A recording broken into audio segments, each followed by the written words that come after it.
Therese, you were speaking a while ago about growing up in Switzerland in an environment that you might say, almost say, predisposed you to becoming an artist. But I wonder if you'd just describe a little bit more about that part of your life, and since allowed to say you were predisposed to become an artist, just how you understood that at the beginning. If I reflect on, what were some of the really relevant experiences that made me focus on the idea of possibly becoming an artist, it goes back very far. One of the things I remember is my parents had a subscription to a publication called Du, the U spelling, that exists to this day. It's a cultural publication. It was beautifully put together, excellent images of artworks, good texts by art historians, philosophers, and so on.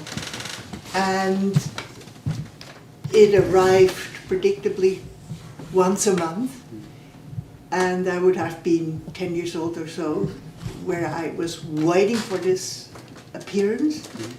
I would take it away, run, hide, study this forever, and so on, take it in. And I became aware later, when I started to go to museums, visit museums, that I had seen these images. They were already part of my visual memory, very relevant. Another thing I remember, in a similar way, was a publication, a book form, that had a title something like Artists in Their Studios, and it showed some very interesting images by excellent photographers that showed particularly early modernist artists in their studios. And what struck me at the time was the fact that they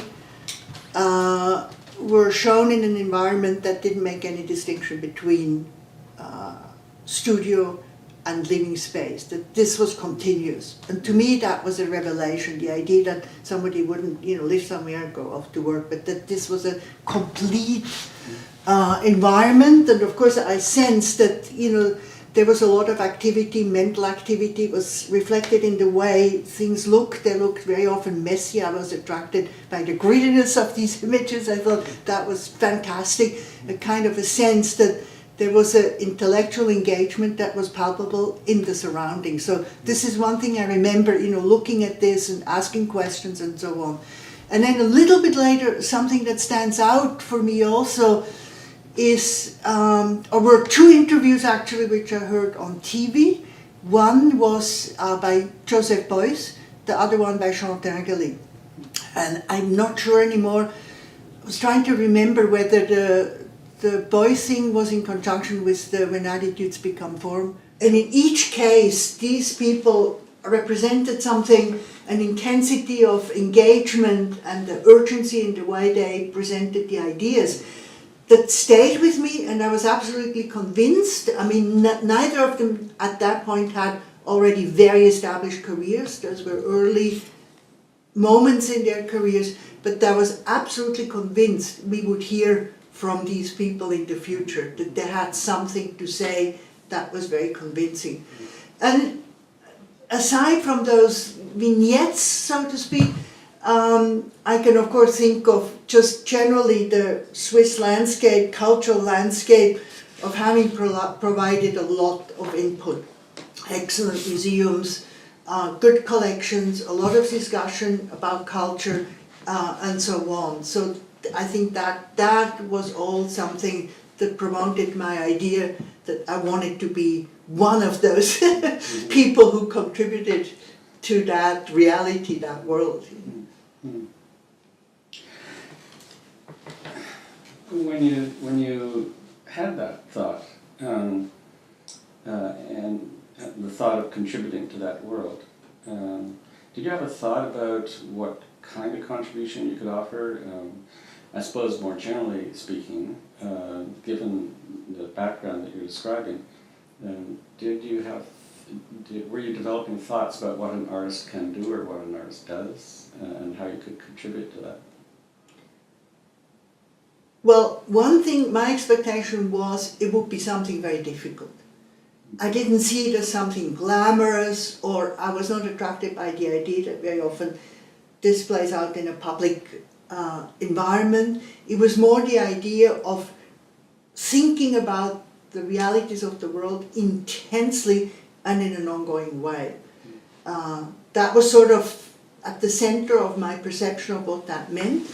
And I thought, well, it also is probably necessary to be outside any kind of mainstream, and that attracted me, to think it means finding your own way, your own position in relationship to what takes place in the world as a whole.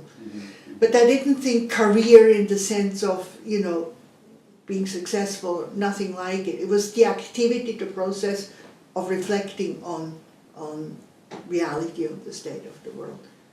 Yeah. So this is, what you're describing then is a world of ideas. Yes, very much so, very much so. And was there anything specific that fed those ideas? You were developing ideas at the time, or was it a general process of reading across ideas? Both, reading across ideas, particularly, I mean, this is something that I continue to identify as an attractive dimensional characteristic of art making, to look at many disciplines and see links and differences, you know, to look at obviously art history, but that meant also history in a larger sense, to look at scientific constructs or scientific research, to look at philosophical constructs, to look at ideological constructs, to look at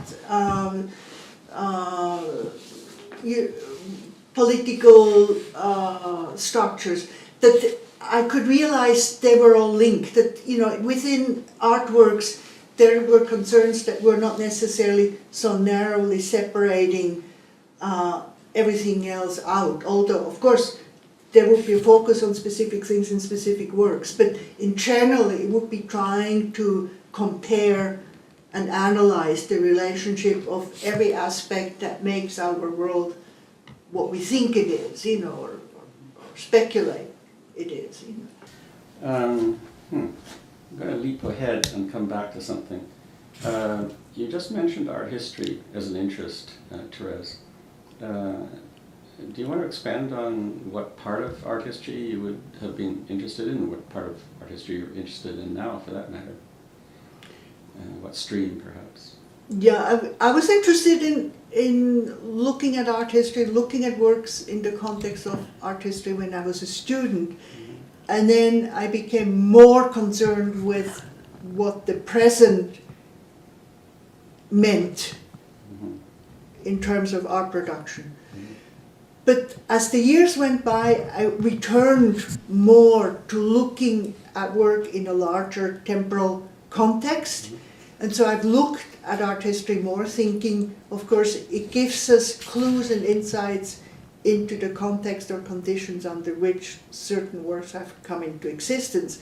And no doubt the fact that I'm living with Arturo, who is an art historian as much as an artist, has promoted that also, that we have had many discussions on works of art from an art historical perspective. So I think it is possible, of course, to look at works very strictly in art historical terms. I think it is one basis, one perspective from which to analyze the content of works, but not necessarily the only one, but one that certainly I'm aware of and interested in. And I think if one wants to look at any work with some depth and complexity, art historical issues come into the discussion. Perhaps I want to come back to this question of the history of ideas. It's a grand project you were describing earlier. You know, this looking at the history of ideas is. I wonder if did you find yourself being attracted to one or other part of the history that you were looking through? Something specific in the history ideas that stood out for you? History or art history? History of ideas, well, it could be either art history or the history of ideas around art, or it could be the history of ideas more Generally. philosophically speaking. Is there something that stood out for you? Well, of course, I was steeped in modernist ideas in my education, and it was present everywhere in the institutional environment I was studying in. So that shaped many of my thoughts and continue to be a point of reference for subsequent moments in my art production. And of course, with modernism, come particular ideas, certain thought patterns, certain philosophical constructs, certain theoretical constructs. The construct of a schema was of great interest to me, the notion of a model. That paired with a notion of a relationship between interior and exterior entities. In other words, an interior thought process paired with an observation of the outside world and how they would affect each other. And of course, in Kant's case too, aspects of his thinking that led towards moral or ethical concern, which I think also of being very central in the production of art, that in the end, I think artworks are the carriers of moral or ethical codes or concerns. And of course, he exemplified that very much in his writing. And of course, there are many other examples, but for me, that was of interest.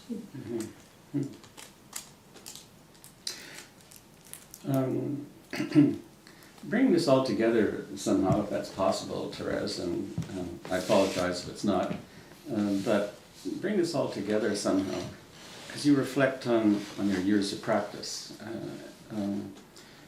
Would you say there's a fundamental purpose or fundamental core idea, something that becomes a leitmotif across the practice that you could articulate?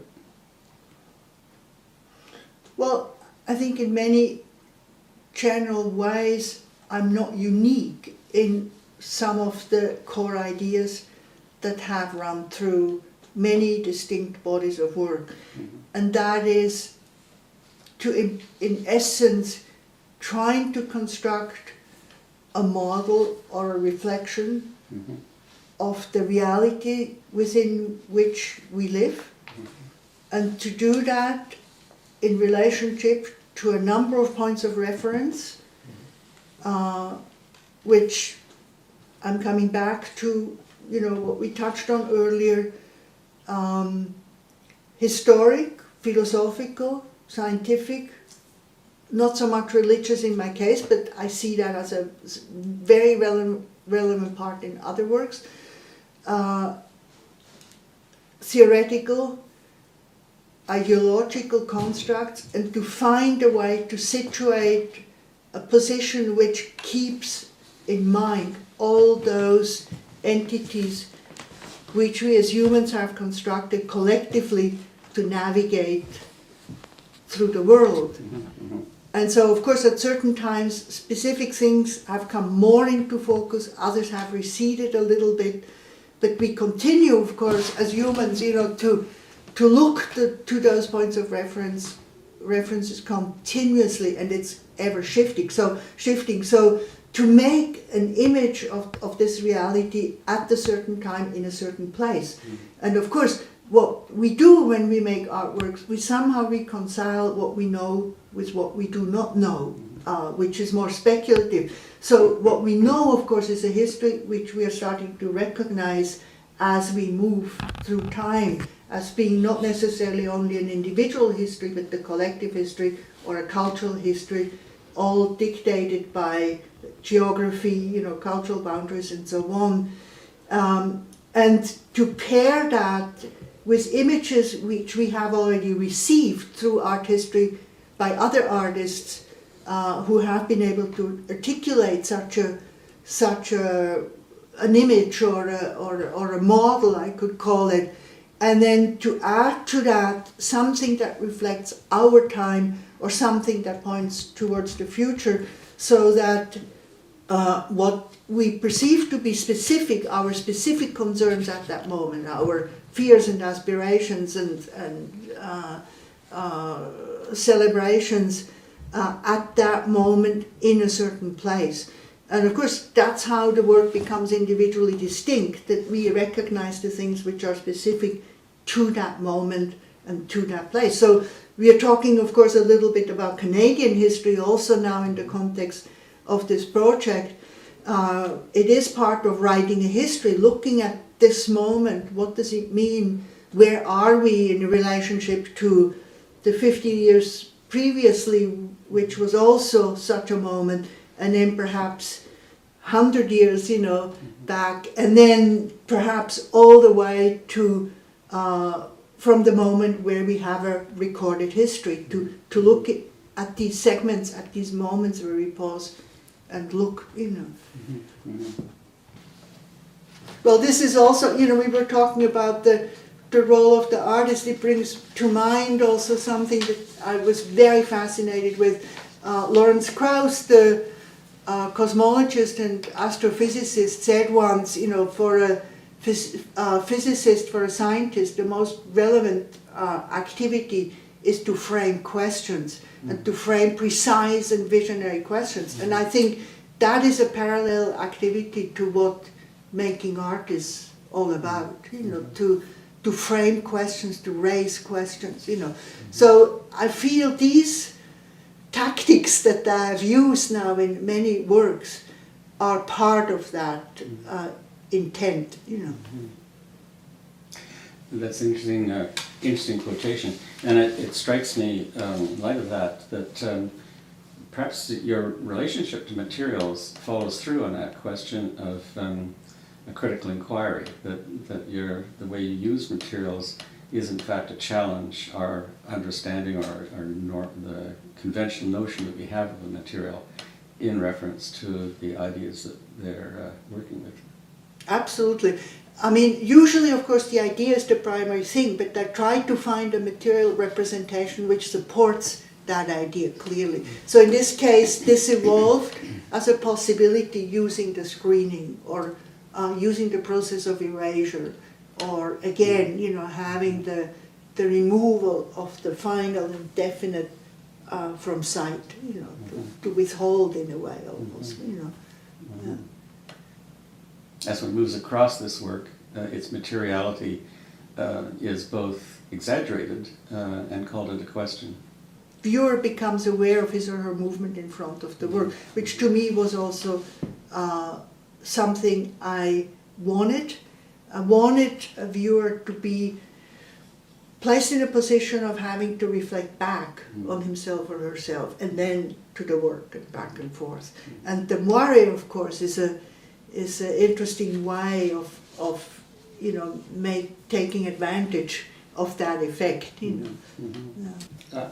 I was curious when I read about a particular work of yours that I hadn't come up against, Therese.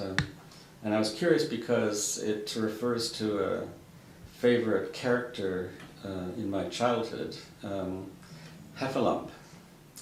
And I was really curious that you used that title from Winnie the Pooh, of course. And of course, it raises the question of what is it one can call it? I guess you could call it a sense of humor or a sense of the absurdly familiar that doesn't seem quite right somehow, which is one of the, I think, sponsors of a sense of humor or a sense of comedy. And I hadn't really thought of your work through that lens. Do you want to explore that a little bit? This is a series of floor sculptures, which, as I was developing them in the studio, started to appear to me to be on a boundary between something that was animate and not so inanimate, or inanimate. And I started to develop an affection for those forms. And sometimes titles are constructed on a very conscious analytical level. And this was a case where I intuitively started to think about these objects as my heffalumps. And of course I was also thinking of the Winnicott's theory of the amenable object. For me they had some such dimension. But they also had another layer, and that layer goes back to a more, or refers to a more scientific construct, and that was Jean-François Lissayou, who was a French mathematician, who developed theory of equations that in turn reflected representations of sound vibrations. And I was thinking that it was known that these equations of sound vibrations would tend to, if they were visualized, form knots. And I thought that was a very beautiful metaphor. I was also thinking of these sculptures with the subtitle of touching sound, because they were very tactile, which was what fed into the heffalump title.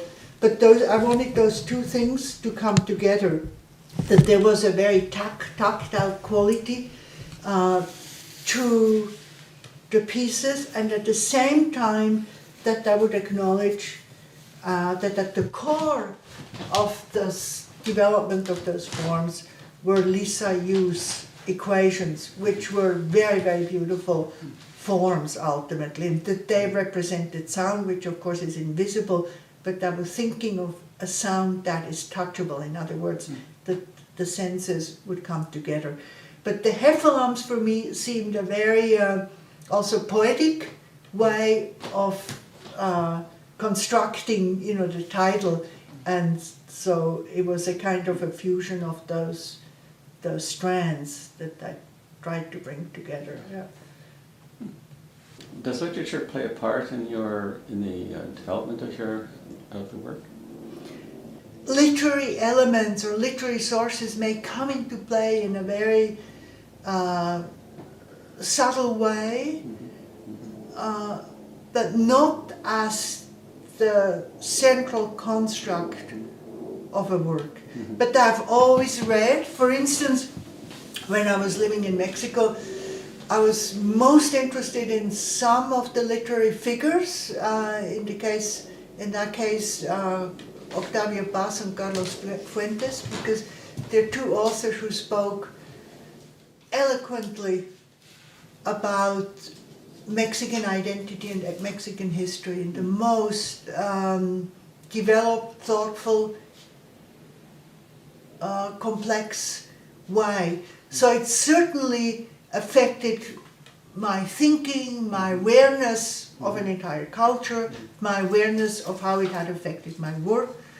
So in that sense, yes, but not in the sense that I took, this piece of writing as the text that informed the work in its entirety, usually as maybe one layer or one element in a larger set of considerations. I'd like to hear your thoughts on a work called Four Echoes. And I'll give you a small quote from yourself. I have constructed these pieces to juxtapose language with fragments of images. They are not full-fledged images, they are elements referencing forms in the original pieces. I am reconstructing them just enough to bring back a memory at the threshold of the perceptible. Do you want to explore that quote for me a little bit? This is really referencing two bodies of work, but the one which is described more in this quote. And this is a series of works on paper, which is actually untitled. It's really under the heading of untitled series. And the way I've constructed it is that each of the works references a distinct body of work or an individual piece by an artist whose work I have followed over extended periods of time.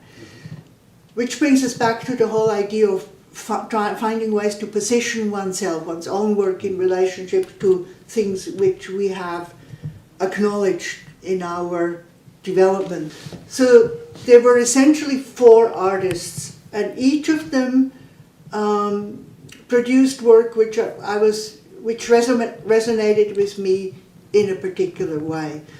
So the title was not only untitled, but in brackets, the first name of the artist.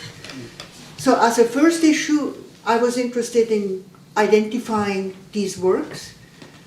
The second issue was to think in terms of what a titling process represented over time, because of course, when we look at art history again, we see moments where titles had a different function, a different relationship to the work than at other moments in time. And the whole idea of not titling work, to me, was a very interesting moment. And we know, the periods in the 20th century where many artists chose very deliberately to call the works not titled, the title not titled or untitled.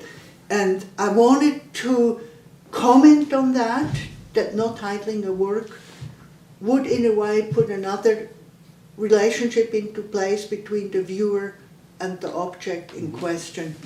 And I was aware recently of an artist in Switzerland who called the whole exhibition WOT, in German, wieder ohne Titel, again without a title, which I thought was a wonderful construct, because of course he was referring to the history of titling works, not titling them again, and then back as a cyclical occurrence when we look at art history and the meanings or absence of meaning in this case.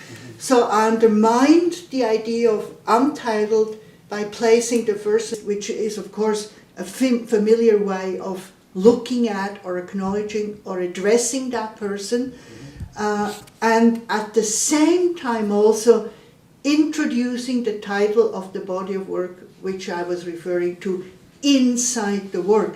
So in each piece there was a grid structure. The grid structure, of course, an underlying very fundamental construct. Within that were placed very subtle elements which would reference one element of the work or body of work that I was addressing by the artist I was acknowledging. So just little fragments that would recall to anyone who was aware of that work what the source was. And then the title of the piece, the original work, incised inside the construct of an untitled work. So I wanted to have a layer of meanings coming together collectively. So the public and the private spheres were crossing. The idea of giving the work the name untitled, but including an actual title, playing those two approaches together, allowing them to resonate. And then, of course, the series of works which in turn were communicating with each other. So when I say that certain things were at the threshold of the visible, that was actually also a physical way of making the elements which were part of the original work less overt, but rather understated, bringing them or keeping them at the threshold of the perceptible, and allowing the viewer to have more of a personal response to the work. Yeah.